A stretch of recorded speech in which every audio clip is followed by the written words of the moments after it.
We have prepared a detailed model of events that will happen in the future, and now we're going to present it to you.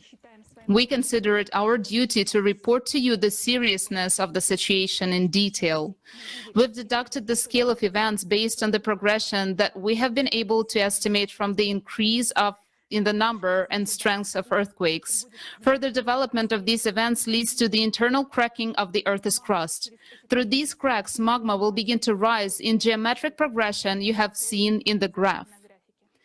This will then lead to microfractures in the crust in some places, which will increase magmatic activity.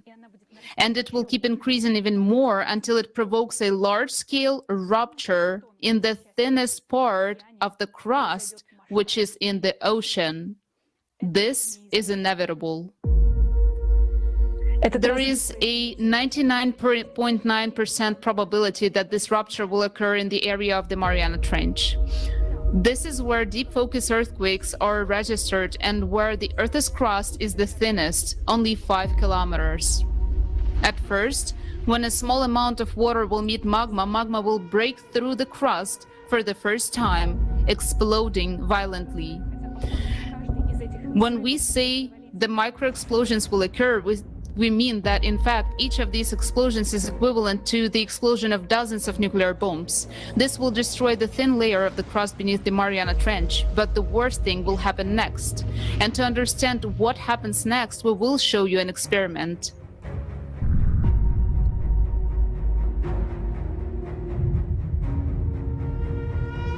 You see what happened when the water met red-hot metal?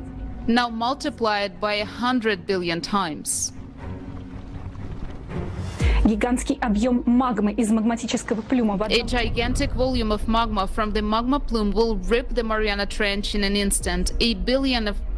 Billions of cubic meters of water will meet billions of cubic meters of magma. Due to the sudden breakdown of ocean water molecules, oxygen and hydrogen will be released under tremendous pressure at the floor of the Mariana Trench. A huge explosion will happen. This explosion will be equivalent to thousands of times of the entire stockpile of nuclear weapons available on Earth. Under extreme pressure, the ocean won't just boil, it will explode. This will rise a huge column of steam mixed with dust. And under tremendous pressure, this gigantic column of steam will rush so high up that it will tear through the atmosphere. The atmosphere will curl up like a blanket and will be blown away by the solar wind, meaning our atmosphere will literally be swept away along with the entire water cover. Also, at the same time, this gigantic explosion will cause a powerful hydraulic impact directed inside our planet. Because 11 kilometers of water in the Mariana Trench is an enormous pressure at the point where the explosion will take place.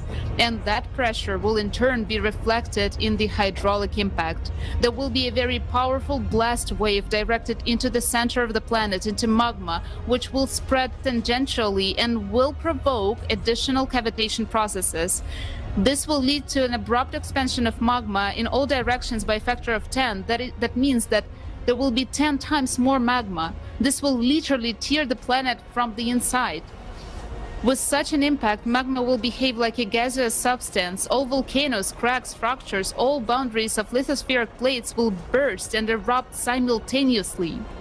The Earth will be flooded with lava flows, just like as it happened on Mars. Naturally, due to the impact, the inner core will bounce away and the motion of the outer core will stop. Our planet will die. This process will take only a few minutes. Due to the stopping of the core, the electromagnetic field of our planet will disappear and the gravitational field will be almost completely gone. Therefore, all the satellites will fall from the near-Earth orbit, including the Moon. If the Moon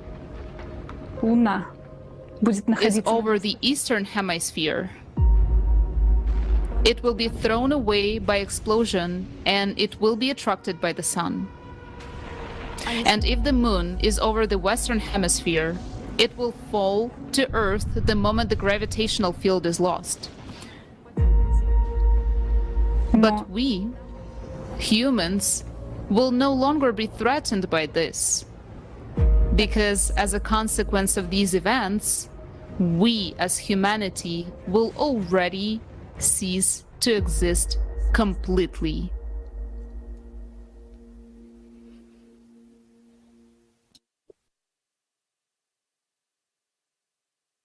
What this mathematical model is saying is that if the destruction process is slow enough and there are no other factors to trigger its acceleration, then everything we're talking about will happen in October 2036.